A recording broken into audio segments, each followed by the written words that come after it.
This is Mark Hydeman. I'm going to be your tour guide today on the HVAC portions of Standard 90.1. A little bit about myself. I'm a practicing engineer, and we design and commission commercial buildings. As a sidelight, we do quite a bit of research with ASHRAE and also develop codes. We find that doing the research and the code development work really helps inform our designs. In addition to being the incoming vice chair of Standard 90.1, I've been the author of many of the requirements, HVAC requirements for non-residential building energy standards, including 90.1, the 1999 version, California's Title 24 since the mid-90s, and the codes used by Vietnam and India, which are largely based on 90.1. Before I get too far along, I wanted to pay special thanks to Mick Schwedler, the incoming chair of ASHRAE Standard 90.1, for providing these slides, or many of the slides. And many of those slides also were developed by colleagues of Mick's at the Trane Company. So thanks to Mick and Trane for providing us with these slides.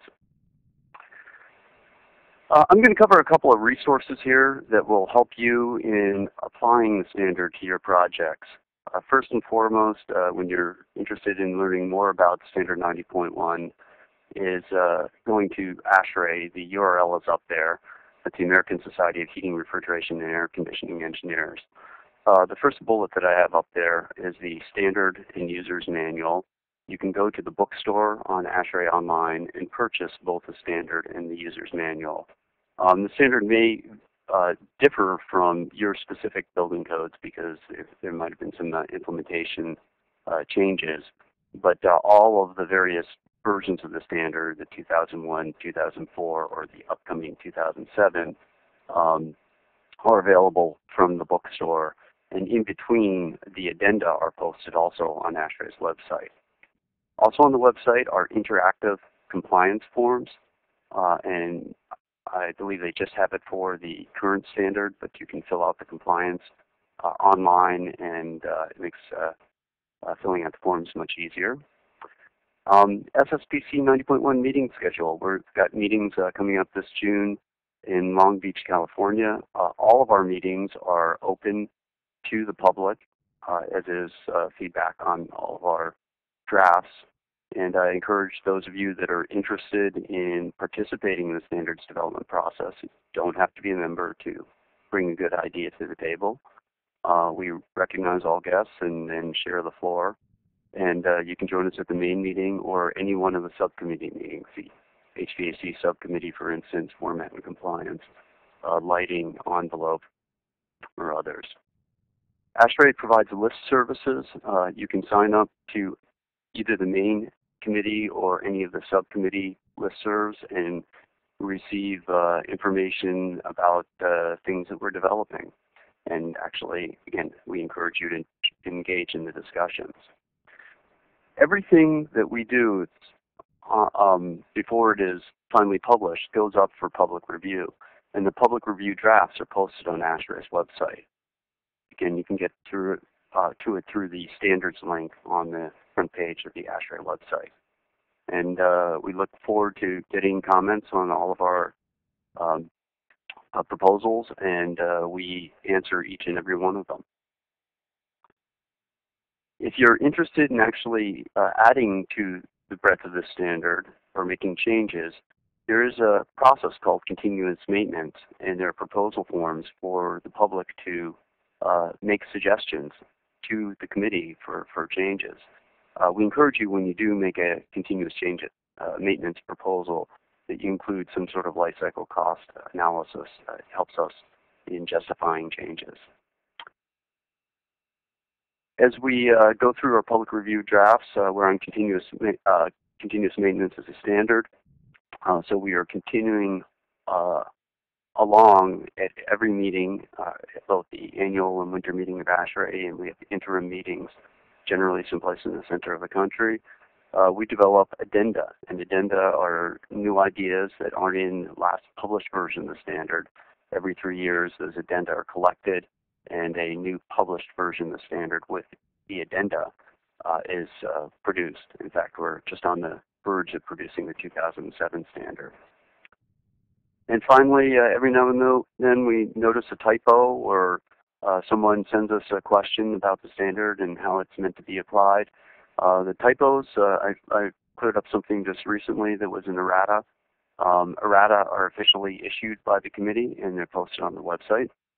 And interpretations are, again, questions from the public that we answer and post those interpretations. Now, it's important at this point to let you know who actually holds the keys to the kingdom. The authority having jurisdiction, being the local building inspector, really is the final arbiter. There's nothing in this standard that can't be construed from many different lights, and that's just the problems with codes and standards. You can't. English is unfortunately not the best language to convey some of these concepts, and so there are some gray zones within the standard, potentially conflicting requirements, that sort of stuff, and that's why we issue interpretations and errata and make addenda.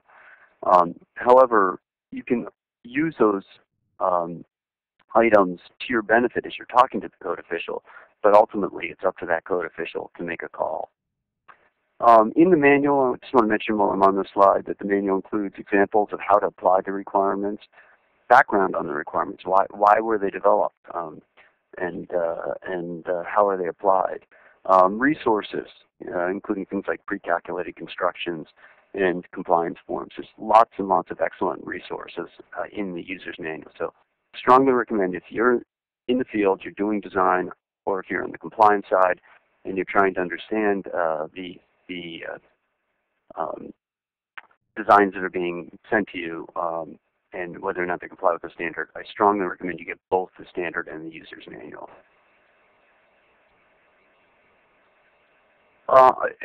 Going on with resources, Department of Energy has this excellent Building Energy Codes program. They're the ones putting on this presentation today. Their URL is up there on the slide. In addition to other resources, they have the ComCheck program, which is a compliance program both for residential and non-residential code compliance and various versions of the standard. They have training sessions like the one that we're doing today. There's information on their website. If you're working in a different jurisdiction, one you've never been in before, they have information about the status of all the states and what their current energy codes are. There's an excellent resource center that helps you to do some research on specific requirements and how to comply with them. Code notes for code authorities that help them apply the standards, and many other valuable resources. So I recommend that you spend a little time visiting their website and finding out what resources they have. The final resource slide I'll go over, general resource slide, is the normative appendices B and D, which cover climate criteria. This is figure B1 from Appendix B. There's tabular data that's by state and by county in table B1, and that covers the U.S., and then more specific climate data by individual cities in normative appendices D. The standard has two types of appendices. There's informative, which are, these may help you, but they're not part of the standard, and normative, meaning that they're part of the standard, but we pull them out of the main body of the standard to keep the standard as terse as possible. Anyway, we'll be referring to climate zones, and you can use this chart to just get a rough sense of where we are. Obviously, climate zone 1 is way down there at the tip of Florida, is quite humid and hot. Climate zone 2 continues in the humid regions and going all the way up to climate zone 7 up there, which is quite cold, northerly climate. There are subzones within each of these. For instance, climate zone 3 has 3 subzones, A, B, and C. Okay, so this is the paths of compliance for the HVAC. HVAC is unique in that we have this simplified approach option. This is for small buildings only, and I'll talk a bit about these requirements. The simplified approach is parallel to the mandatory, Section 6.4, prescriptive, Section 6.5, and ECB. The simplified approach takes a subset of the requirements that are mandatory and prescriptive that are applicable to small buildings with very simple packaged HVAC systems and puts them on just a couple of pages. Everything that's in the simplified approach is covered under the mandatory and prescriptive requirements. So I will give you a brief overview of the simplified approach, and then we'll deal in depth on the requirements when we get to the mandatory and prescriptive sections. This is really the only slide I have to talk about the ECB. The energy cost budget method is a computer modeling method that's really beyond the scope of today's discussions, but it basically takes a building in the simulation tool, applies the mandatory and prescriptive requirements to minimally comply with a building that largely is like the one that you have, except it may have less glass if you've exceeded the window-to-wall ratio, skylight-to-roof ratio. It goes down to the minimum amount of glass.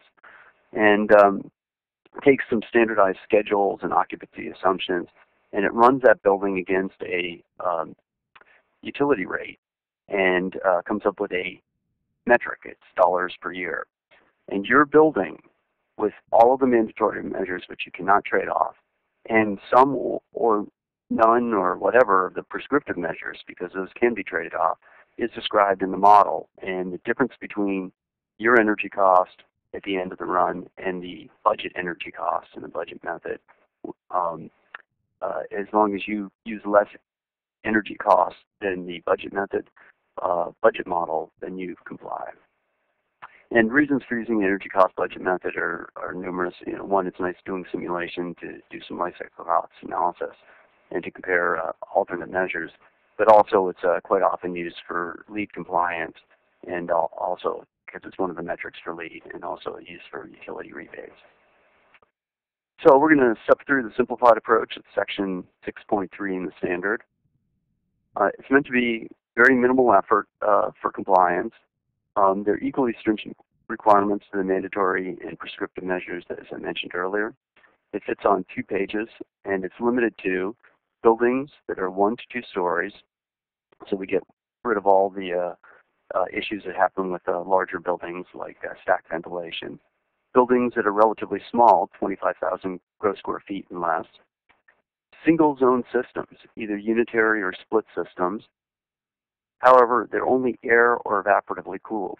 The simplified approach does not apply to water-cooled equipment, such as self-contained water-cooled equipment or water source heat pumps. The reason being is that when you get into water-cooled equipment, we have a whole set of requirements for hydronic systems, hydronic system controls, and cooling towers that would have made this a more complicated approach. Now, what was the reason for doing a simplified approach? Well, DOE did their CBEC survey, it's commercial building end use survey that they do, and they determined that out of all the building permits being pulled, about 80% of them were for buildings that were relatively small with just packaged equipment. So to get rid of 80% of the permits with a very simplified approach seemed to be something that would help unburden the compliance officials. So that's what we came up with. Okay, so again, I'm going to just race through these requirements, and then we'll get into the detailed requirements when we get into mandatory and prescriptive measures later. So simplified approach says if you are required to have an economizer under the prescriptive approach, you're also required to have one here. It will be an airside economizer because, again, we don't have water source systems under the simplified approach. Heating, if you've got heat pump, fuel-fired furnace, electric resistance, or baseboard system with boiler, any of those are allowed. And then there'll be some efficiency requirements for both the heating and cooling systems. Minimum outside air. This is a scope issue. If you've got a system that has, it must have less than 3,000 CFM and less than 70% of supply air for the outside air. If it's any larger than that, you'll be required to comply with the energy recovery requirements that we'll talk about later under the performance approach. All of the systems must have either a manual changeover or dual set point thermostat or separate thermostats for heating and cooling. and you must have the ability of maintaining a deadband between heating and cooling. Controls for heat pumps with auxiliary heat. So if you have an auxiliary electric resistance heat on heat pumps, the controls have to basically base load the heat pump before the auxiliary heat kicks in. And we'll talk about that a little bit later. And you're not allowed to reheat for humidity control. In fact, under the simplified approach, humidity controls are really not allowed. And you have a more complicated building, and you'll have to go through the mandatory and prescriptive approaches. All of your systems have to have a time clock and night setback controls, and there's specific requirements to the time clock, which we'll get into when we get into the mandatory measures. There are requirements for insulation of piping and ductwork. If you've got a ducted system as opposed to a unducted system, you'll have to balance the diffusers and the branches of ductwork. Interlocked thermostats for separate heating and cooling equipment. So if you have perimeter heating and you've got interior cooling, and the interior cooling system is used to cool the perimeters as well, those thermostats have to be interlocked so you don't have simultaneous heating and cooling. If you have exhaust on any system that's greater than 300 CFM, you have to use either gravity or motorized dampers unless the space is used continuously, like a hospital, for instance. And systems that are greater than 10,000 CFM will have to have optimum start feature. That's a feature that says on Monday morning they don't just start up 2 hours before occupancy. They start up at a variable time depending on the actual outside air temperature and the temperature of the building mass. And that ends the simplified approach. We're now moving on to the mandatory measures. All the mandatory measures are in section 6.4, and they, as I mentioned before, absolutely must be done. You can't trade them off, and they're a prerequisite to both the prescriptive and energy cost budget method. So here's the numbering of the mandatory provisions. There are 5 subsections, and then under each of these subsections there are additional subsections with additional requirements. Note the numbering scheme here. We tried to put things together so by seeing the number of either the section or a table or a figure, you know approximately where you are within the standard. Everything that's in Section 6 is HVAC. The point 4 means that it's a mandatory provision, and then we have sequentially 1 to 5, 1 being equipment efficiencies, 2 being the requirements for load calculations, 3 being controls. There are many subsections under controls, 4 being construction and installation, and finally 5 being completion requirements, including requirements for drawings, manuals like O&M manuals, balancing, and commissioning.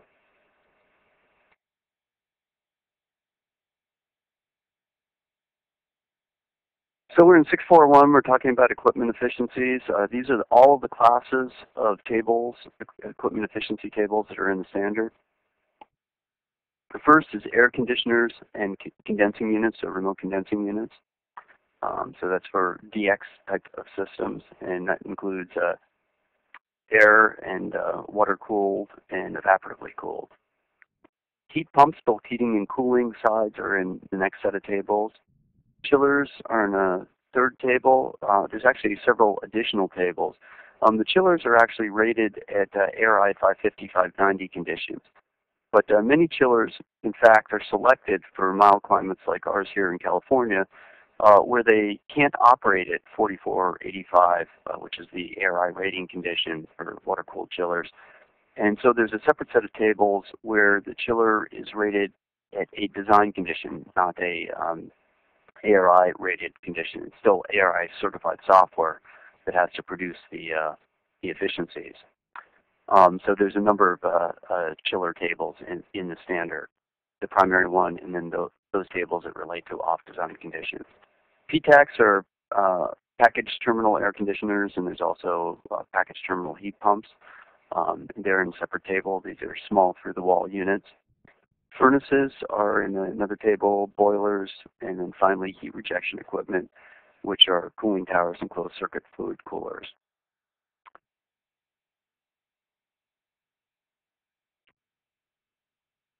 Should mention that by size category, some of the equipment, even though it's printed in the standard, falls under NACA, which is the National Appliance Efficiency Act.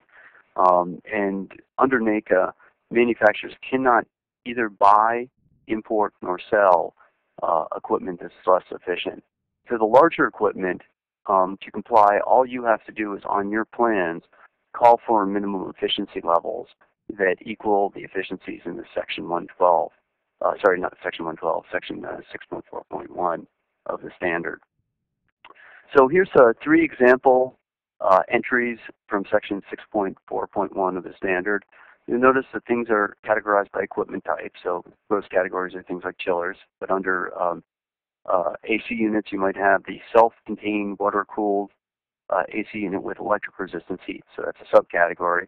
And further, there's a size category. So this is for the units that are 20 to 100 tons. There'll be another requirement for units that are larger than 100 tons. And over here we have the efficiencies. And in this case, self-contained, water-cooled units with electric resistance heat. These are typically used in 4x4 buildings. You use condenser water to cool them. They're DX and can be multiple zone or single zone. But they have a energy efficiency ratio requirement. That's a full load efficiency of 11.0 or higher. And they have an IPLV. This is an integrated part load value. It's multiple points of operation, 100%, 75, 50, 25%, something like that. Each of them having a weighting, and the efficiency at each of those part loads is taken together, added up to a single number, and that IPLV, or integrated part load value, must be 10.3 or greater. Now, if you look down here at the bottom, we have a excerpt from the standard. 6.4.1.1 says, where multiple rating conditions or performance requirements are provided, the equipment shall satisfy all stated requirements. So let's say I have one of these self-contained water-cooled units with electric resistance heat. It happens to be 50 tons. And it meets or exceeds the 11.0 EER, but fails to meet the part load requirements of 10.3 IPLV.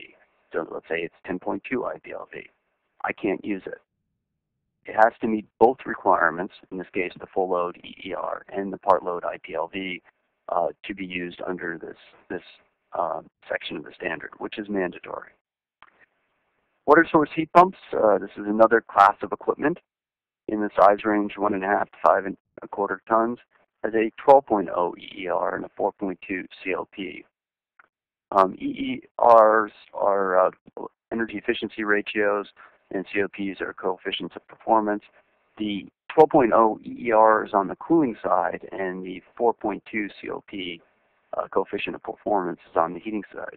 So again, my heat pumps have to meet both a cooling minimum efficiency and a heating minimum efficiency. This is a centrifugal chiller in the category range greater than water-cooled and greater than 300 tons.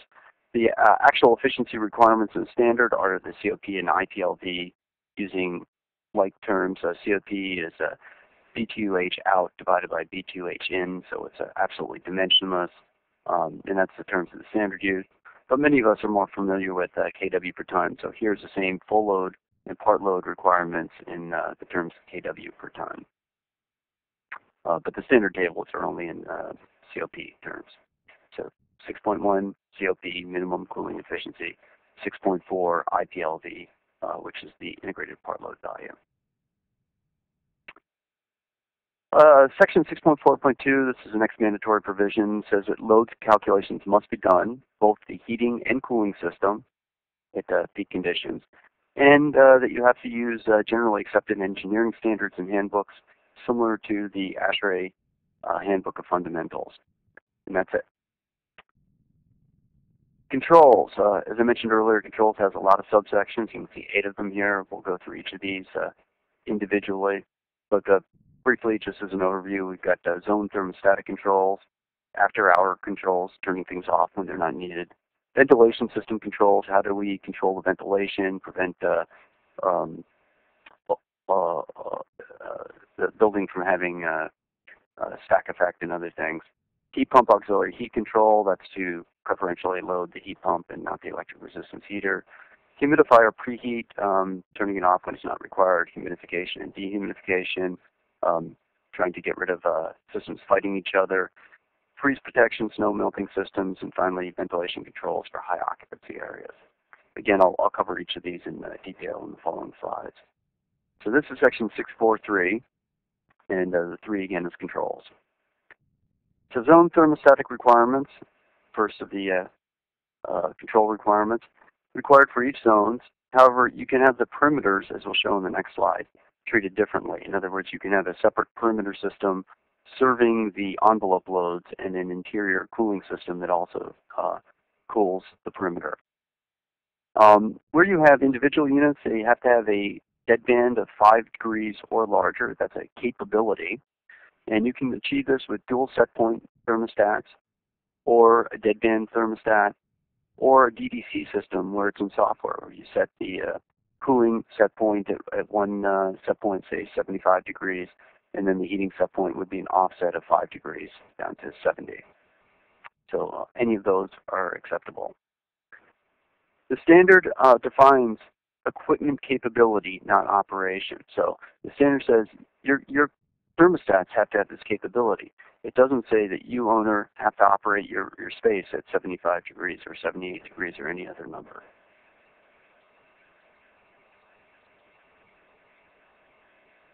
Here's a picture out of the user's manual. It just gives you a sense of the kind of graphics and information in the user's manual. So the standard says that if you have a perimeter heating system, it's okay to extend it beyond multiple cooling zones. So if we look at the top or north side of this diagram, we've got a very long zone, zone 1, that obviously has multiple, or may quite possibly have multiple cooling zones under it. But the heating system is actually just heating the envelope. And as long as it has an interlock with the cooling system, that's acceptable under the standards under section 6.4.3.1. A single heating zone is based on exposures.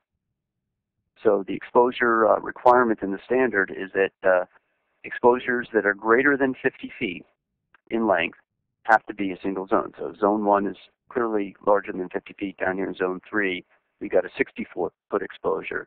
But down here in zone 2, the one that goes up at this diagonal, we have a little bit of easterly exposure and a little bit of southerly exposure. Each one is less than 50 feet, and therefore it can be combined into a single zone. Off-hours controls. These are required for all systems with the following exceptions. So the exceptions actually apply to all the subcategories, including automatic shutdown, setback, optimum start, and zone isolation. So the overriding exceptions to all of these are hotel, motel, guest rooms. They don't have to comply with any of the 4. Systems that have to operate continuously, like a hospital, and systems with a cooling capacity less than 15,000 BTUH that have manual on-off controls. So if you have a manual switch on your AC unit that's readily accessible and it's small, it's less than 1.5 tons, then you don't need these automatic controls, although they're probably cost-effective anyway. So we'll cover each of these subcategories: automatic shutdown, setback controls, optimum start, and zone isolation in the following slides. But the exceptions are to all of 6.4.3.2, covering the following 4 requirements. So here's the first of the requirements.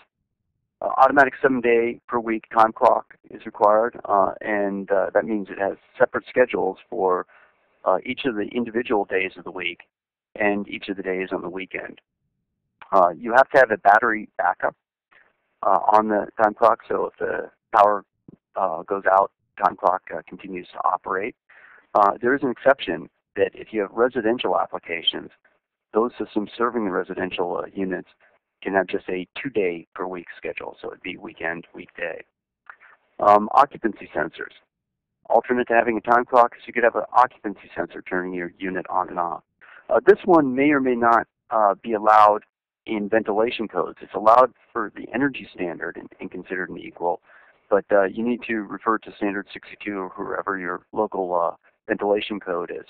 Here in California with Title 24, we cannot use occupancy sensors because all spaces have to be ventilated to prevent the buildup of the building-borne contaminants, the walls, the mastic, the carpet, and that sort of stuff, during all normally occupied times.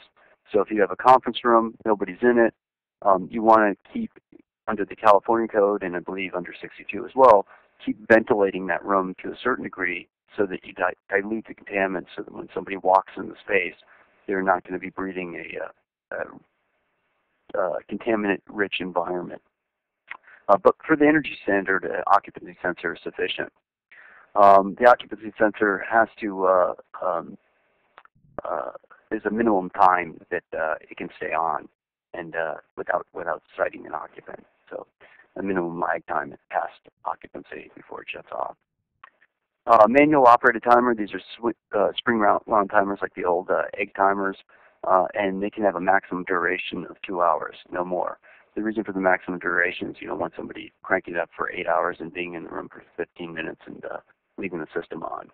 You can also, if you have a DDC system, have a security system interlock with the security system so that when somebody swipes their card, automatically that floor gets cooling for a period of time.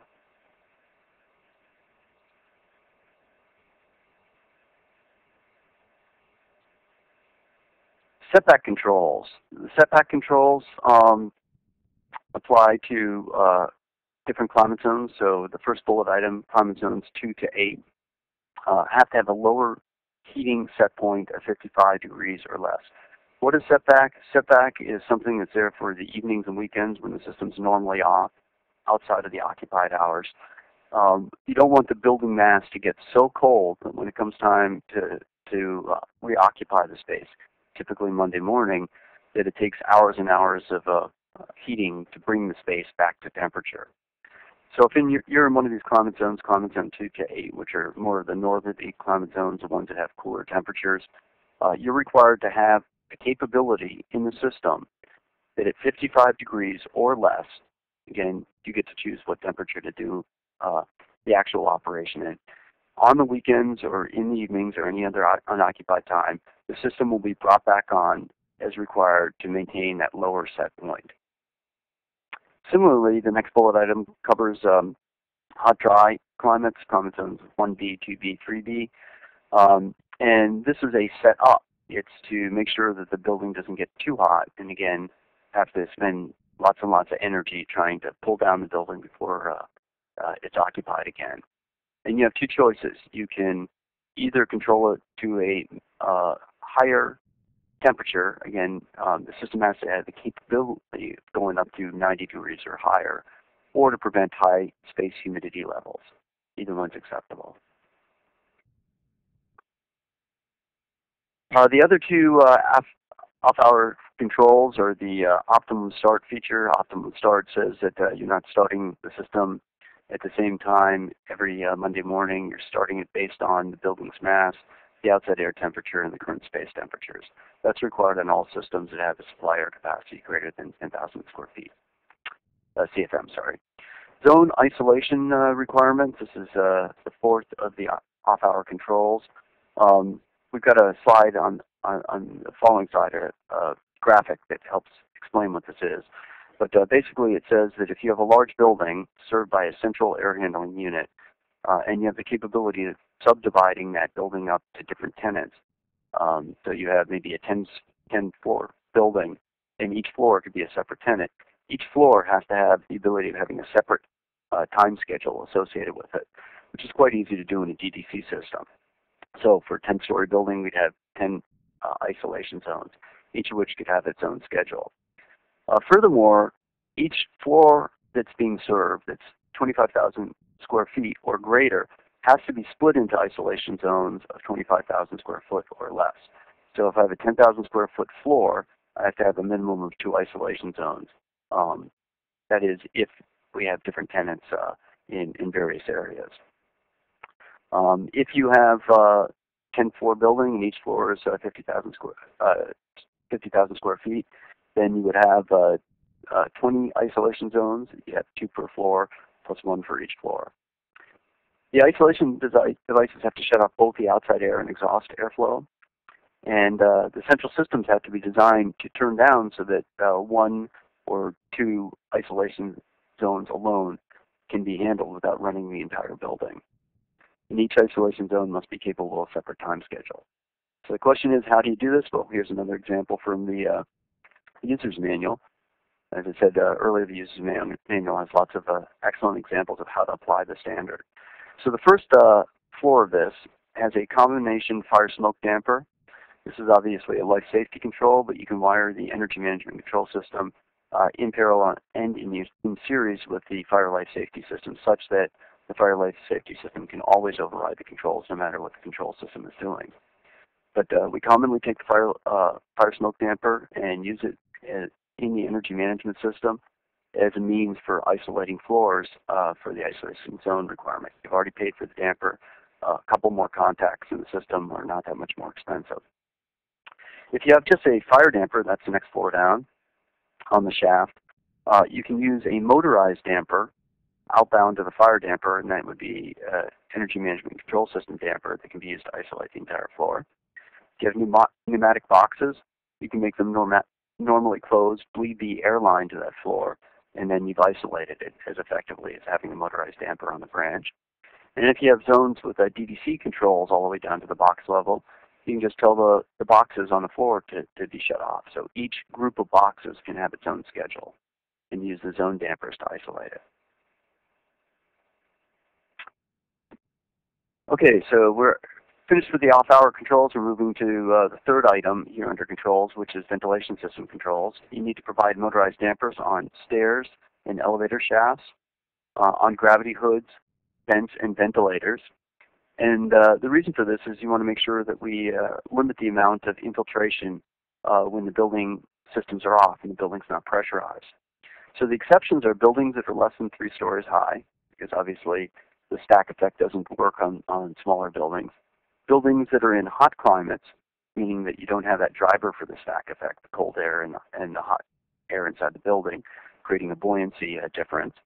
So any building in climate zone 1, 2, 3, or any building that's less than 3 stories high doesn't have to have these motorized dampers. And finally, ventilation systems serving unconditioned spaces aren't required to do it because they're unconditioned and we're not saving any energy by adding the dampers.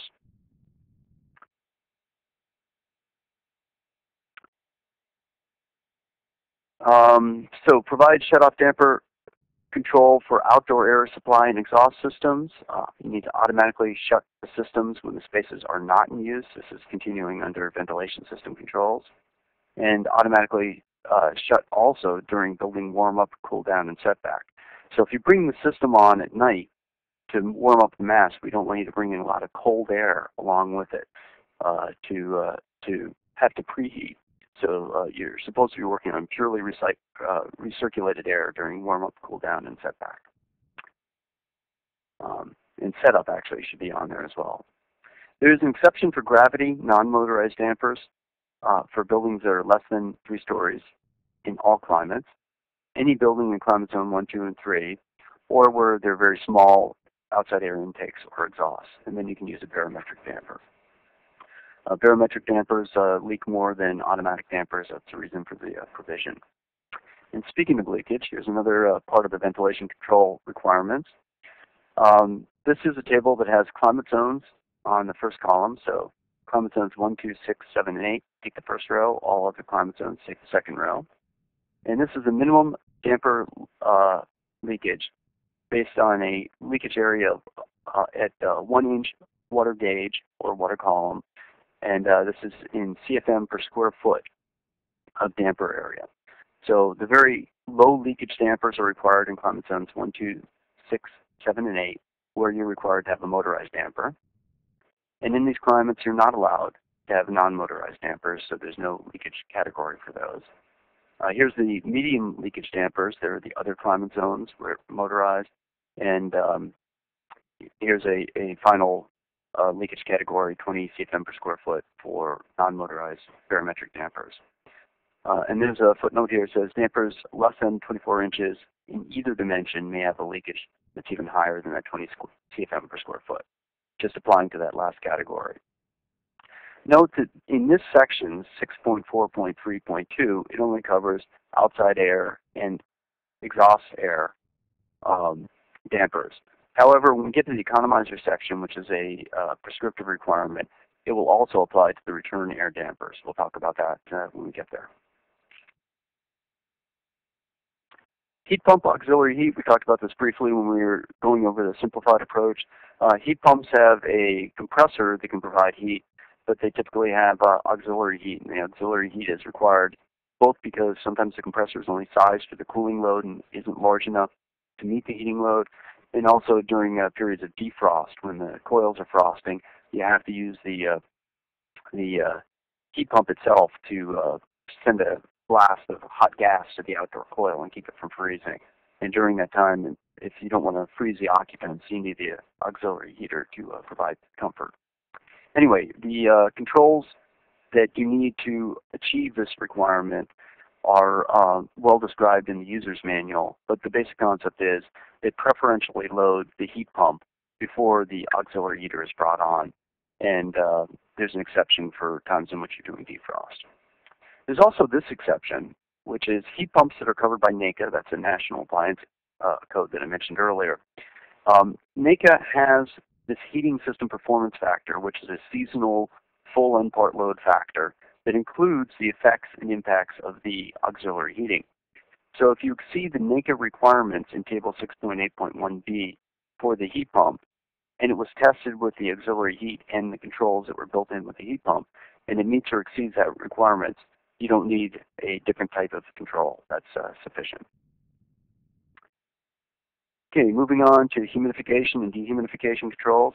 If you have a humidifier and it has a preheater, the preheater has to shut off when humidification is not required. That's 6.4.3.5. We're still under mandatory, so that's always the case. And humidification and dehumidification, we need controls to prevent simultaneous operation of humidification and dehumidification. There is an exception for systems that serve special process places, and they've added computer rooms, museums, and hospitals. I am currently on TC99 for computer rooms, and we actually, in ASHRAE's current guidelines for computer room air conditioning, there is a fair deadband between humidification and dehumidification, so I would encourage you not to continuously humidify and dehumidify computer rooms. Put in a nice wide deadband, and you can go to the ASHRAE bookstore and find the guidelines for TC99 if you're interested. The bottom limit, the lower humidity limit for computer rooms, there's a lot of controversy over whether it's needed or not. The reason for it is electrostatic discharge, and the Electrostatic Discharge Association has recently removed humidification as a primary means of avoiding electrostatic discharge. So that's a ESD/ANSI S2020 standard. So computer rooms will probably be dropped in a future version of the standard, but certainly museums, if you have rare documents, they need very tight humidification control. Same thing is true about old paintings in some hospital areas. Ventilation for high occupancies, these are domain control ventilation systems. If you have outside air that's greater than or equal to, or greater than 3,000 CFM and a design occupancy greater than 100 people per 1,000 square foot or 10 square foot per person or denser, these are generally just assembly places. You have to have an automatic means to reduce the outside air intake below the design requirement based on the occupancy. Standard 62 recognizes DCV, and in the Standard 62 manual, there's a lot of discussion about how to control it on both single zone and multiple zone systems. There is an exception. Systems that have exhaust air heat recovery that comply completely with Section 6561 without exception can avoid having the demand control ventilation. The whole reason for doing demand control ventilation is to reduce ventilation load. If you're doing exhaust air heat recovery and you're preheating or pre-cooling that outside air, then you're getting rid of the disbenefit of having so much air coming into the building. So if you want to over-ventilate the building, you have to engage exhaust air heat recovery. And finally, we've got the construction and insulation requirements. This depends on the location of the ducts and pipes, both for ducts and pipes. Duct stuff varies by climate zone and where the ducts are located, whether in attic, in a crawl space, out of doors. Piping insulation goes by the service of the piping, the temperature duty of the piping, what temperatures, design temperatures are you using. Obviously more insulation for hotter pipe than cooler pipe, and then very low temperature side, more insulation on the low temperature side. And then the pipe size itself will vary the insulation. It's just a straight lookup table. Here's another graphic coming from the manual, and the graphic shows a system, fictitious system that has things like buried ductwork, duct in an unconditioned crawl space, duct in a conditioned space, and duct that's in a return plenum in many other cases. We've got duct on the roof up here. And for each of those cases, in the user's manual, they describe which portion of the table from the standard apply to the insulation levels. Construction and insulation, 6.4.4 is still under mandatory.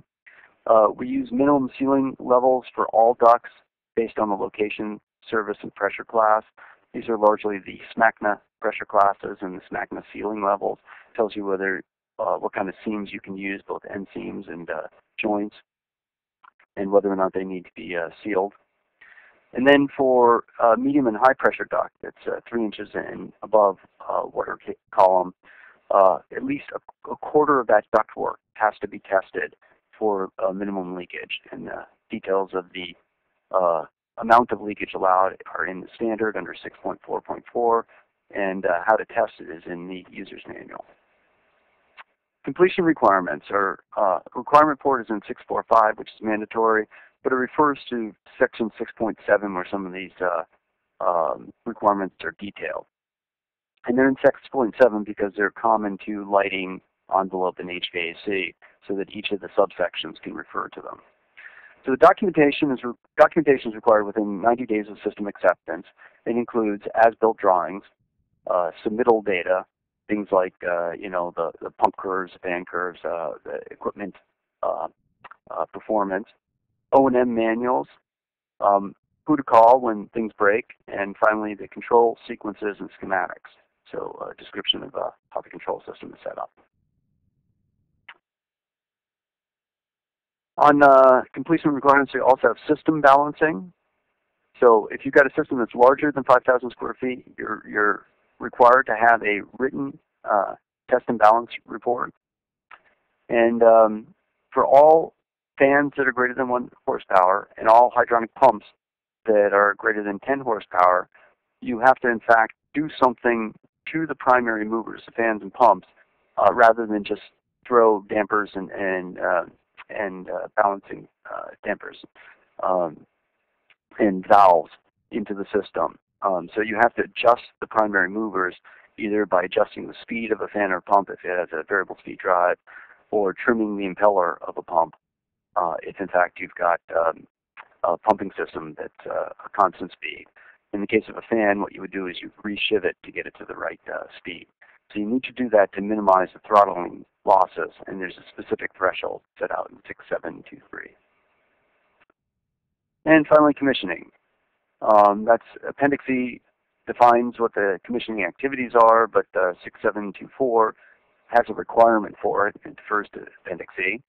Control elements have to be calibrated, adjusted, and in working order. Basically, you have to do a point-to-point verification of each and every point on the system. You have to make sure that that the controls were, in fact, calibrated and that somebody actually tuned the loops. The designer must provide detailed instructions as part of the design documents for all projects greater than 50,000 square feet, with an exception for warehouses and semi-heated spaces. So this is a quick recap of our mandatory provisions. The mandatory provisions include equipment efficiency, controls, construction and installation, completion requirements, and finally balancing and commissioning. Now again, I know it sounds like a broken drum, but it's important to say mandatory measures, being mandatory, cannot be traded off. They have to be used whether you're using the prescriptive path, the performance path, which is ECB, or the simplified system approach, in which they're built in as part of that approach. So continuing on our line, we've already covered the simplified system approach. We just went through the mandatory provisions.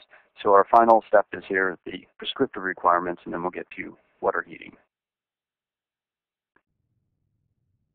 There are these 9 big classes of prescriptive requirements. All prescriptive requirements are marked with a 0.5. So this is 6.5, 6 being HVAC, 0.5 being prescriptive, and then sequentially for each one of these requirements. It starts with economizers. We'll cover both air and water side economizers in 6.5.1. Then there's a limitation on simultaneous heating and cooling in 6.5.2. Air system design and control. This is requirements for fan power and control in 6.5.3. The corollary to the air system stuff on the hydronic side in 6.5.4. Heat rejection equipment is cooling towers. Energy recovery, which is either sensible or enthalpic heat recovery in 6.5.6. Exhaust hoods, these are both fume hoods and also kitchen exhaust. Radiant heating systems, and finally limitation on hot gas bypass.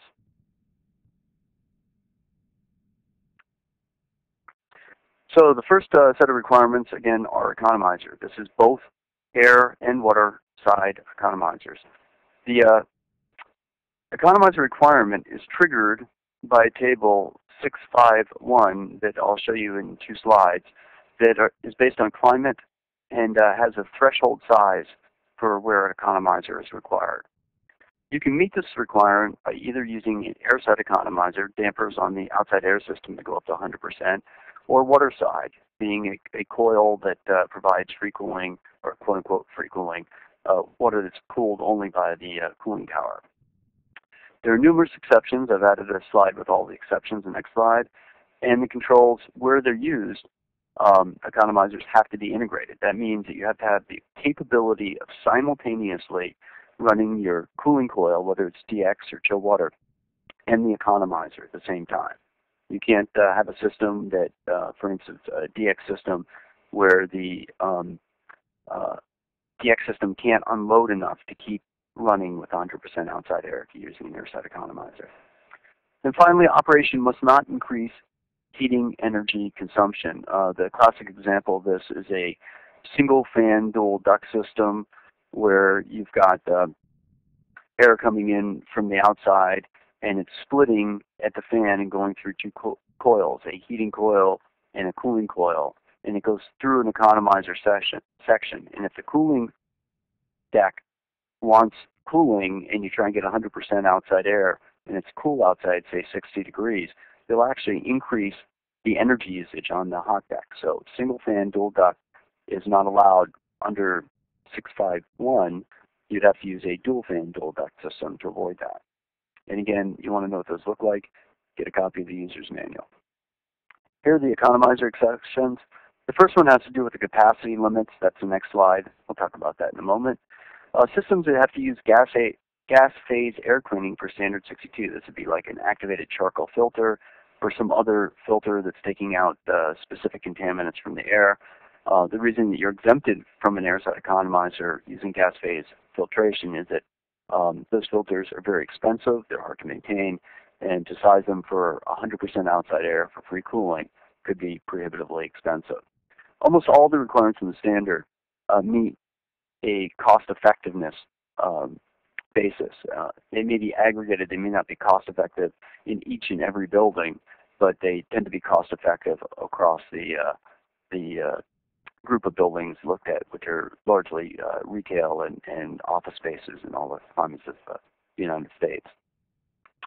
Okay, third one is where 25% of the air or greater must be humidified to a dew point of 35 degrees Fahrenheit or greater. And there you'd be forced to use a water side economizer. You can't use an air side economizer. Systems with condenser heat recovery per 6.5.6.2. So if you've got an AC system, this direct expansion, and off the condenser side, rather than rejecting that heat to water or to air, you're pulling it off and you're using it to preheat either for your heating coils or for your domestic water heating. And you meet the requirements of 6.5.6.2, which we'll get to in a little bit. then you're exempted from having an economizer, because the economizer would reduce the amount of heat recovery that you get, and the two would fight one another. Residential systems get to have 5 times the capacity without an economizer than do all other systems in 651. And again, we'll get to that table on the next slide. Systems that are largely envelope dominated. Imagine an all-glass building with a very small interior, large perimeter, and when it gets cold outside, basically all of the heat that's building up in the space is going straight through the walls. Well, you've undermined the purpose of an economizer. The economizer is there to provide some free cooling when the space has a lot of heat, but it's cool outside. And if you've got a balance point in your building flow, chances are the economizer wouldn't be cost effective. Systems expected to operate less than 20 hours a week. This was put in originally. One of the public review comments we received was, this stuff isn't cost effective in my church. My church, only operates on Sundays. Well, if you look at most churches these days, they're operating as community centers and operating 24/7, or at least certainly 7 days a week, and fairly long hours during the day. They're used as classrooms, as community spaces, and on and on. So I would use that exception carefully. System serving zones with refrigerated casework. This would be something like a supermarket or a mini mart that had open casework in it. If you add an airside economizer, you might bring in so much humidity that the refrigerated casework would in fact have this huge latent load. It would take all of that humidity and condense it out, and then of course they'd have heaters to prevent the frost from building up, and a lot of energy would be used. And finally, where the cooling efficiency exceeds table 632, there is a table that trades off cooling efficiency against economizer. So if you use a super efficient AC unit, you can get by without an economizer. We don't have a copy of that table here, but it's in the standard and in the user's manual. Here is table 651, which is where an economizer is required.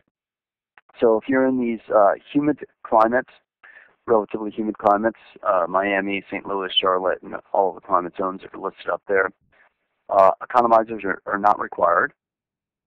That doesn't mean you can't put one in, but they're not required. In these climates where you've got relatively, moderately humid climates and/or you've got relatively warm outdoor conditions where you don't have that many hours where the economizer is effective, the trigger is set at 135 BTUs per hour. That's the nominal capacity of the unit, cooling capacity. And in these climates like California, San Francisco, Denver, Vancouver, lots and lots of hours, you can get free cooling from the outside. It's a much smaller threshold. This is set at about just below 7.5 tons. So 7.5 ton units and smaller. The economizer requirements actually be lower than 65,000 BTUH, except for the fact that you need a 2-stage compressor to effectively unload the compressor for the integrated economizer requirement. And that's why it's historically been pegged at 65,000. So under economizers, there's some additional requirements. So this is if you've got an airside economizer. Notice it says up here, air economizers. You're prohibited from having certain control types. These are the high limit switches based on the climate zones. So you can have a fixed or differential control. The high limit switch compares the either temperature or humidity, enthalpy, of the return air with the outside air and tries to make an intelligent decision of which one would use less energy if moved through the cooling coil. So if my outside air is cooler than the return air and has less moisture content than the return air, I want to use it and exhaust all the return air because it provides less of a cooling load on the cooling coil.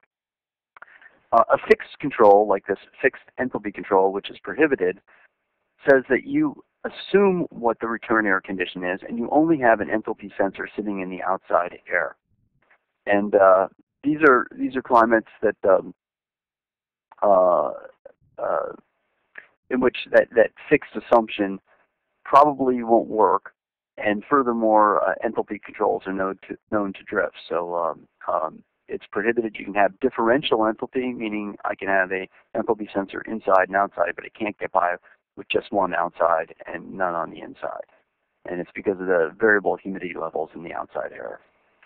The differential dry bulb, this is where you have two dry bulb sensors, one on the inside and one on the outside, is limited in areas that have periods of cool temperature with high humidity. And the reason is that the return air is always going to be someplace around 70 to 80 degrees, 78 to 80 degrees, someplace in that range. And will generally be relatively low humidity.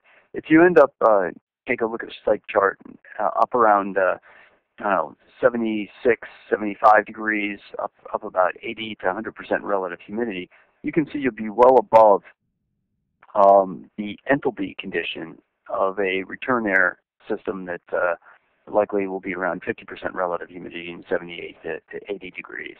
And what will happen is you'll be bringing air that, albeit is cooler than the air that's on the return side, has so much more moisture that it would present a load to the cooling coil. So that's prohibited. Differential dry bulb in these climates and fixed enthalpy in those climates. There are specific high limit switch settings that are required based on climate, and those are in table 6.5.1.1.3, and they're pretty straightforward. Again, I refer to the standard. And then there are damper leakage rates. So minimum damper leakage for both the outside air and return air damper, and that's the ones we saw under the mandatory measures earlier. Now, why would you have a leakage rating on the return air damper? The problem with the return air damper is if you're trying to get 100% outside air and it's leaking, it's bypassing some of the free cooling. Anyway, it refers back to that table that we had under 64334. And then finally, the economizers, air-side economizers, have to have the ability to relieve outside air without recirculation of exhaust. So the requirement here is one that's actually needs some care and design. If you're got an economizer system, you're providing up to 100% outside air, and you don't have sufficient relief, typically barometric relief or a return fan or an exhaust fan on the building that removes the air that you're pumping in. The front door will get held open, or you'll get whistling in the elevator shafts and in the elevator lobbies. And either of those items, having the doors held open, which can be a security risk, or having the nuisance of whistling in the elevators, will often lead the building operators to disable the economizer, and then we lose all the energy savings. So be warned, particularly with package units, that the barometric relief dampers on them are generally insufficient to relieve all the air. So if you're going with barometric relief, you'll typically need to put in a barometric relief hood along with the system, or go with the powered vent relief on the package units. Here's a water-side economizer. This is again from the user's manual. You see the heat exchanger that's here coming from the cooling tower, and it's on the return line, in this case of a primary-secondary system. This is an integrated economizer. It's one of the many ways you can get a cooling tower system to work in conjunction with the chillers. Were we to simply throw that heat exchanger in parallel to the chiller, and the heat exchanger was unable to meet whatever the current set point is, say 44-degree chill water temperature, but you're getting 50 degrees off the heat exchanger, you'd have to turn the heat exchanger off or suffer with much higher chill water temperature going to the coils, which may starve loads, particularly if you have like PBX rooms or some other constant load on the system. Where you have a water-side economizer, you have a second design condition. This is not the design condition of the building. This is the design condition preordained by 90.1 for the water-side economizer. You have to have the ability of having 100% of the system cooling load satisfied by the water-side economizer at 50-degree dry bulb and coincidentally 45-degree wet bulb. However, if you have a system with dehumidification, that design condition drops to 45-degree dry bulb and 40-degree coincident wet bulb. So again, you're going to have to do your loads twice, once for the building so you can size all your cooling systems, your heating systems, your air distribution, and then again for the water-side economizer if you have one at these specific design conditions, which will be a different loading condition for the building. And you have to meet that reduced 100% cooling capacity with the water-side economizer. If the heat exchanger on the water-side economizer has a pressure drop of less than 15 feet, that's not a problem. If it's greater than 15 feet, you have to bypass it, as we have here. This is what that little coil is. Basically, if the coil opens, the water will go shooting past the economizer, and it won't have any pressure pumping penalty. And the economizer must be integrated generally with a water side. There are some exceptions. The next prescriptive requirement is one that limits the amount of simultaneous heating and cooling. It basically says the zone controls have to be designed such that we have no reheating, no recooling, nor do we mix previously heated or cooled air. And cooled air includes economizer cooling, not only mechanical cooling. You can't use a zone to simultaneously mix heated and cooled air. And then there's a bunch of exceptions. So we'll go to the exceptions and we'll talk about this a little more. Okay, the first is the zone airflow does not exceed the largest of the following 5 items. The first one is code-required ventilation. So no matter what the issues are about reheating or recooling, this code, 90.1, will not exempt or trump the local ventilation code. So if you need 200 CFM to zone to meet the ventilation requirements, and you're forced to, because that's coming off of a cold deck, and you've got a, like a single zone VAV reheat, you're forced to reheat it, that's okay. This code does not trump the ventilation requirements. 0.4 CFM per square foot was an old requirement that came from the sense that we had to have a certain amount of air movement in zones. Recent research has not shown that that's been true, and so that'll probably go away in the next round of the standard. 30% of supply air, that one was provided for overhead systems where you've got air that's hot coming out at 100, 120 or more off of the coil, and you have to have enough movement of air to cause some of that air that's being provided by overhead diffusers from stratifying and just going into the exhaust. So that's what the 30% was for. And 300 CFM was for the occasional zone where you had a high wall register, and you're trying to push heating air down to the floor. An example would be like a small lobby with a sidewall grill.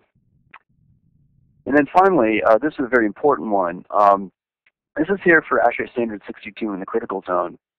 And this exception says, if I've got a critical zone, and my choice is either increasing the outside air to all of the spaces by opening the outside air in the main unit, or doing a little more reheat down in the zone, it's preferable from an energy viewpoint to increase the minimum stop on the box at the zone level and prevent having to cool, heat, or humidify, dehumidify the outside air.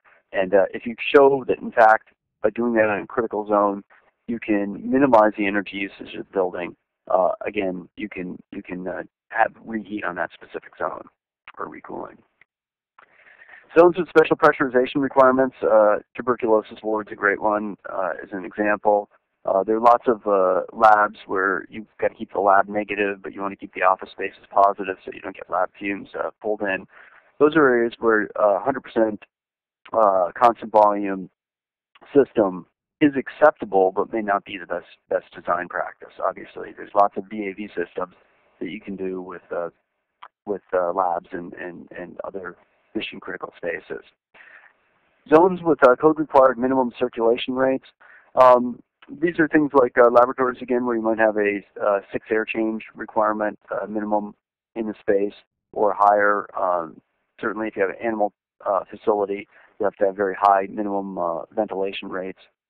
And then anytime you have site recovered or site solar energy sources that are providing at least 75% of the reheat energy, then you can do as much reheating as you want because it's free reheating. Okay, on the hydronic side of the heating and cooling requirement, certain systems are not allowed. 3-pipe systems are just flat out not allowed. That's one where you have hot water, chill water, and in between you have a common return pipe. And if you're in a predominantly cooling mode, the return is going to be fairly cool, but if those zones that need some heating would be dragging cool water out of the return and having to pick it up to a neutral temperature before it even got into heating. So three-pipe systems are not efficient at all. Two-pipe changeover systems are not prohibited, but the controls have to prevent the amount of reheat or recooling by having one of the following. One, they're controlled by outside air, where they switch over from heating to cooling, with a minimum deadband of 15 degrees between the temperature at which they go into cooling and the temperature they go into heating. Two is that the systems operate in each mode for a minimum of 4 hours. This prevents the systems from swinging from heating to cooling to heating to cooling, and thereby taking that water that you either previously heated or cooled and having to flip it to the other side and wasting energy. And the third is a difference between the reset cooling temperature. So you've got zone-based reset on your hot and cold distribution system. So based on the coil demand, you're resetting your chill water from 44 degrees at the low end up to 54 degrees, maybe on the high end, or something like that. In the hot water, you might start at 180 degrees, but you might go as low as 120 degrees. Where the difference between the heating and cooling system under their fully reset condition is 30 degrees or less, then you can use a two-pipe changeover system. So those are the three exceptions. Water loop heat pump systems have some control requirements, and this is to prevent the boiler from fighting with the cooling towers. The loop temperature has to have a deadband of minimum 20 degrees between the set point for cooling and the set point for heating. There's an exception for manufactured optimized loop controls, and there's details on that in the user's manual. For climate zones 3 to 8, where you have a water loop heat pump system and you have a closed circuit fluid cooler, you have to either bypass the majority of the flow around that cooler when it's really cold outside so that you're not wasting heat, or you have to have low leakage dampers, automatic dampers on both the inlets and discharge of the tower to prevent air from just flowing across the coil and rejecting heat. If you've got an open tower with a heat exchanger, you have to either shut down the tower pump that's on the tower side of the heat exchanger, or simply bypass the heat exchanger altogether, like we saw in the previous graphic for the water side economizer. Dehumidification. Prohibited is reheating, mixing, or simultaneously heating and cooling for humidity control. And then there's a whole bunch of exceptions.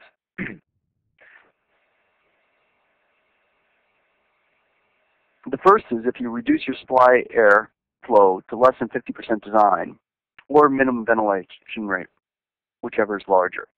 The second is for small systems, smaller than 6 2/3 tons, that can unload at least up to 50%. The third is for all systems, no matter how well they can unload, 3.3 tons and lower.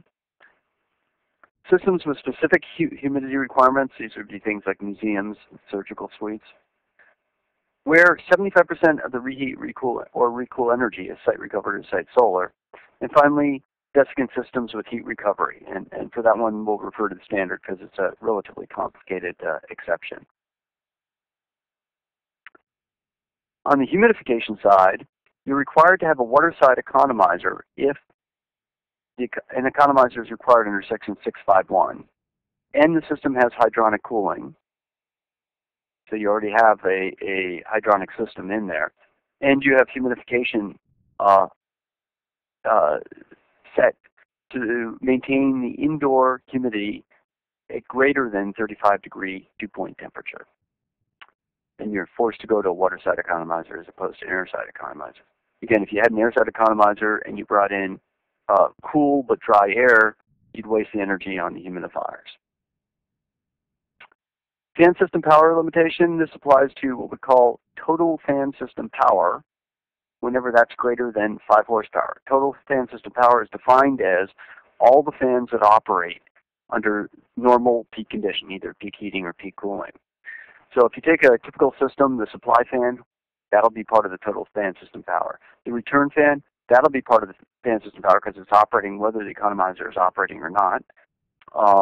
The exhaust fan would not be part of the total fan system power if it's a relief fan, sorry, on an economizer, because it's only operating when you're under partial cooling and the economizer is operating. A series fan-powered box, the fan always runs whenever the system is on, and a parallel fan-powered box, typically the parallel fan only runs on reheat. Therefore, it would not be part of the fan system horsepower. So you add up the horsepower of all the fans. If it's greater than 5 horsepower, which chances are it is, you'll have to meet the fan power system limitations. All of these fan powers are based on the nameplate horsepower of the fans that are operating. And if you have either heat recovery coils or lots of filtration in excess of 1-inch water column, you have some credit on the fan power horsepower per CFM.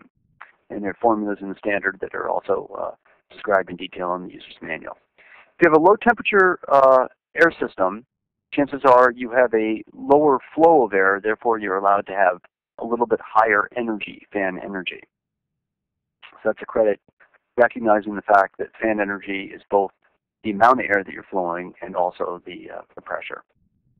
So here's the table from 6531, and it says if the supply volume is less than 20,000 CFM, you look at the first row, and if it's greater than or equal to 20,000 CFM, you look at the second row. Then split by constant volume and VAV. The constant volume numbers are lower because you don't have all of the zone controls that you do on VAV, and also that fan power is always there. So you can pay to have a more efficient system. Whereas a VAV system, it only operates at peak a few hours of the year, and then it operates off-peak, and the fan pressure drops. So for the constant volume system, it's a 1.2 nameplate horsepower per 1,000 CFM. If you're small, and larger systems, it's 1.1 horsepower per 1,000 CFM. On the variable volume, it's 1.7 horsepower per 1,000 CFM if you're small, and it drops down to 1.5 per 1,000 CFM for the ones that are 20,000 CFM and larger. VAV fan control motors that are 15 horsepower and larger require basically a variable speed drive. If you do have a vane axial fan with variable pitch blades, that's acceptable, but a lot of people putting variable speed drives in vane axial fans. It gets smoother control, and they're just as efficient. It also gives you a soft start. If you have another system that provides less than 30% power at 50% air volume under a specific pressure condition, that is considered to be equal to the variable speed drive or vane axial fan with variable pitch blades. Details of that, again, are in the user's manual.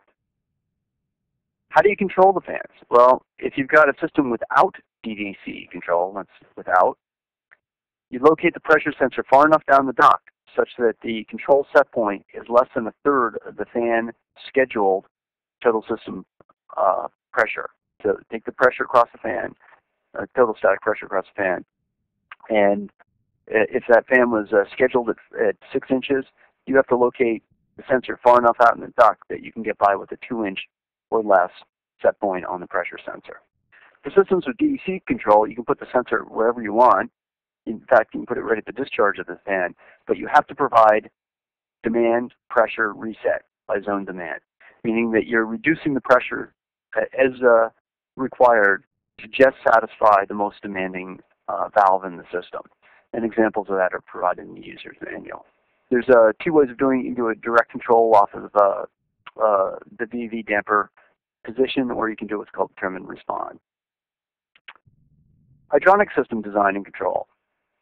There are 4 requirements down here, and all 4 of them are triggered whenever the total pump system energy is 10 horsepower or greater. It's pump system horsepower. So if I have 2 pumps that are each 5 horsepower, they fall just at 10 horsepower. They wouldn't have to meet this. If I had 2 7.5 horsepower pumps, I would have to meet all of the following.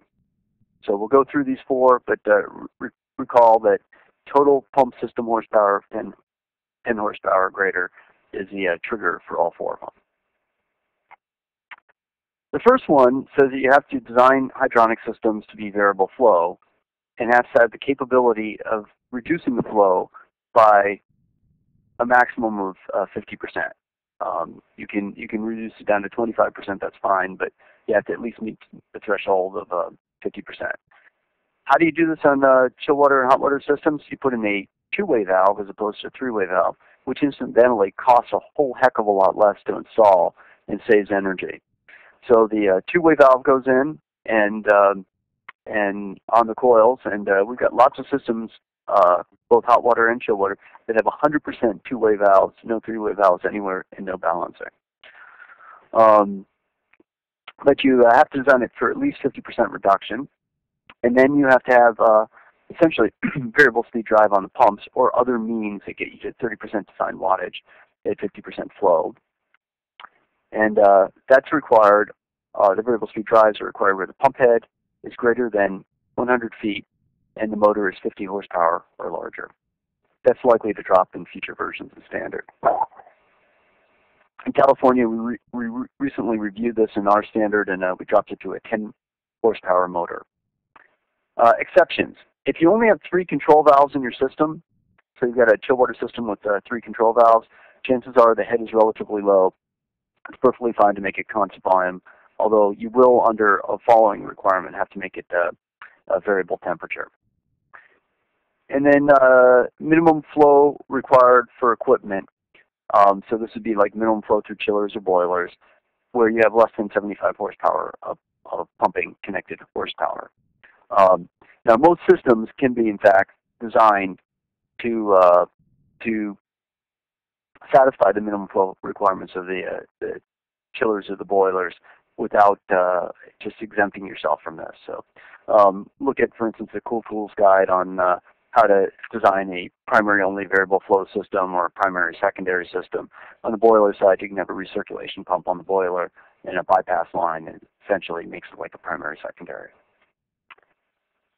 The next hydronic requirement, again, if you have 10 horsepower or more pumps, is that if you've headered, as we have here, 2 pumps, and you're serving either 2 boilers or chillers, so there's just a common leg in between them, that each of those boilers or chillers has to have an automated valve actuator on the isolation valves. It can either be on the supply or discharge side, it doesn't matter. That's shut off such that if you are running just one pump, so let's say we're just running this bottom pump here, that we can flow water just through one chiller and not have it go through the other chiller. Same thing for boilers. So it's just asking for you to have that actuator. Chill water and hot water reset is required where the design capacity of the system, this would be the design capacity of the heating system or cooling system, is greater than 300,000 BTUH, unless you can show that improper operation would result. So I've got a mission critical facility, I'm making chips and they need water at 40 degrees, and if it gets any warmer than that, the chips all go bad. Then you don't have to do reset. And the second one is where the system is variable flow per 6541. So if you've got all two-way valves and your variable flow, you can go ahead with fixed chill or hot water set points. Water loop heat pumps are required to have 2-position valves. On all heat pumps, you'll notice it's not a minimum heat pump size. It's a standard factory option. The valves are simply 2-position valves that shut off whenever the compressor is off, whether the compressor is on cooling or heating. So you can get it pretty cheaply if you get it when you buy the heat pumps themselves. And they're also required, by the way, under the first requirement, 6541, to have variable speed drives if you meet the threshold requirements on the pumping power. Heat rejection equipment, you're required to have fan motor control. Where the motors are greater than 7.5 horsepower, they must be able to operate at 2/3 of fan speed or less. You can get by with pony motors, 2-speed motors, or variable speed drives. There are exceptions. If you have a built-up DX system, those condenser fans don't have to have fan speed controls. Installations in climate zones 1 and 2, which are very humid, where the fans will probably be running 24/7 or all the time at 100% speed, or for up to 1/3 of the total fans on a multiple fan application. So if I've got 3 cooling towers, only 2 of them need to have variable speed drives, although typically we put them in on all towers. Airside energy recovery. This is based on recovery system effectiveness is based on a enthalpy measurement, and the airside recovery is required if you've got a supply capacity greater than or equal to 5,000 CFM, and the minimum outdoor air is greater than or equal to 70% on the system. And then you have to provide this minimum effectiveness of 50% or greater. That's an enthalpy effectiveness. There are 9 exceptions, lots of them. We're only going to show 2 here, which are the most common. You know, if you have labs, particularly you have toxic or corrosive environments or other things that you're worried about mixing in the airstream, you can get by without airside recovery, although you can design systems for airside recovery quite safely in labs. Or if the largest exhaust in the system is less than 75% of the outdoor airflow. Now, this is to prevent you, if you have like 3 very small exhausts on a system, having to have 3 separate heat recovery systems. And there's a much more exceptions, more than I have time to go into. Waterside energy recovery. If you got a system that meets all of the following requirements, it's a 24/7 facility. It has a heat rejection load greater than 6 million BTUH, and has a surface water heating load greater than 1 million BTUH. This would be a large hotel or a hospital. You're forced to have waterside heat recovery from the condenser water system, and you have to recover a minimum of 60% of the rejected condenser heat, or at minimum preheat the water to 85 degrees. Exhaust hoods, still prescriptive. Kitchen hoods that are greater than 5,000 CFM have to have either mildly tempered or unconditioned air, providing up to 50% of the exhaust air volume. There are a couple of exceptions. One exception is reusing air that was previously used for conditioning, such as from the seating areas in a restaurant that would have otherwise been exhausted, so you can bring it through the hood. Or certified greased exhaust hoods that require low face velocity, less than 60 feet per minute. Fume hoods that have a total installed capacity of 15,000 CFM or greater shall have the capability to reduce both the exhaust and makeup air. There are a number of ways of doing this with automated dampers by at least 50%, and that's the most effective of these means to deal with VAV fume exhaust. You can also provide direct makeup supply air that is tempered to within a few degrees of the room temperature, and that has to be a minimum of 75% of the exhaust, or you put in some heat recovery to precondition the makeup air. And if you put in the heat recovery, you have to meet 6.5.6.1 without exception. Radiant heating is required for unenclosed spaces, so you can't use a airside system in an unenclosed space, with the exception of a loading dock where you have an air curtain. And finally, we've got hot gas bypass. This is a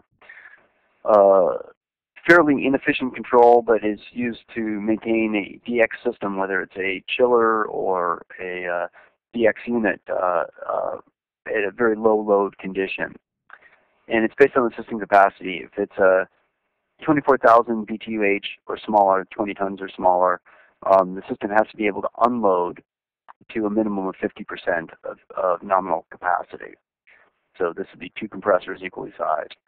If it's greater than 24,000 BTUH, you have to unload to a minimum of 25% before you can engage hot gas bypass. And there's exception package units that are 7.5 tons and smaller don't have to use this table. They can use hot gas bypass. Finally, we're on to service water heating. And service water heating, there's a number of provisions are very similar to the provisions that we have on the HVAC side. It's Section 7, HVAC was Section 6. I'm going to walk through these briefly, but I refer you to the standard and the user's manual for the details. The first is the equipment efficiencies. Service water heating equipment does have similar equipment efficiencies to what we have in the Section 6 for the heating and cooling equipment. And there's efficiencies and standby loss. So standby loss for storage tanks, for gas, oil, and electric water storage heaters, and also instantaneous water heaters. There's also efficiency and standby loss for what's known as hot water supply boilers. These are kind of more industrial firing units that have a separate storage tank that are used often to either heat surface water or to heat hot water for hot water usage as a reheat system. We have pool heater efficiencies, gas, oil, and heat pump, storage tank installation, minimum requirements, and an exception to the standby loss for large water heaters, 140 gallons and larger, with a R12.5 minimum insulation, no standing pilot light, neither flue damper or fan-assisted combustion. The piping insulation is limited to recirc piping, so if you have a hot water system like in a residence and you've got recirculation with the pump, you have to insulate all of that pipe. And also if you have a storage tank system that's a non-recirc system, you have to insulate the first 8 feet from the storage tank out, and also have to insulate between the tank and the heat trap. And heat traps are required. And then any pipe that has freeze protection will also need to have insulation. Surface water heating controls, there's control minimum requirements on recirculating pumps for storage tank heaters that limits it. When the heater is off, you get a minimum of 5 minutes extra time to pump water through the heater to cool it down. And if you've got a recirc system, you can control the pumps by time, temperature, or usage controls. Same is true if you have a heat trace system. If you have a heat trace system, you have to be able to shut it off by either time, temperature, or demand. Pool heaters and covers, there's a number of requirements for putting covers on pools, and the covers have to be R12 or greater, depending on the temperature of the pool, and then there's some exceptions if you are using solar energy to heat the pool. On the prescriptive side, there's combined space and water heating systems, where they're combined space and water heating. They have to be sized such that they meet certain efficiency requirements, and this is to prevent people from taking a very large boiler that's been used for the building heating needs, and in the summer limping it along at 1/10 or 1/5 of its capacity with huge standby losses for simply doing the surface water heating. So either you have to use separate systems or you have to configure the system to meet the requirements that are in the standard. And that's about it. So again, I'll refer you for the surface water heating sections to go back to the standard and or user's manual. The last thing I want to mention on surface water heating is similar to what we saw under the equipment efficiencies in Section 6, where each piece of equipment had to meet all of the efficiency requirements.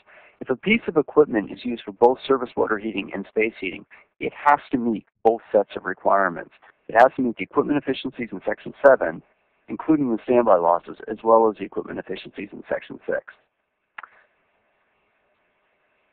And that concludes the formal part of this presentation. I want to call your attention once again to these two excellent sources for information on 90.1.